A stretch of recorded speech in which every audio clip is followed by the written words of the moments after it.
कार्यक्रमाचे अध्यक्ष, सर्व गुरुजन व इथे उपस्थित माझ्या मित्रमैत्रिणींनो, सर्वप्रथम सर्वांना प्रजासत्ताक दिनाच्या मनपूर्वक शुभेच्छा। स्वातंत्र्यवीरांना करूया शतशत प्रणाम। त्यांच्या निस्वार्थ त्यागाने भारत बनला महान।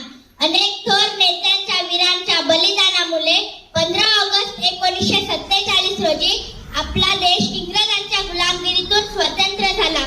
त्यानंतर आपल्या देशाचा राज्यकारभार सुरळीतपणे चालावा म्हणून डॉक्टर बाबासाहेब आंबेडकर यांच्या अध्यक्षतेखाली 2 वर्ष 11 महिने 18 दिवस परिश्रम घेऊन देशाचे समृद्ध संविधान तयार केले।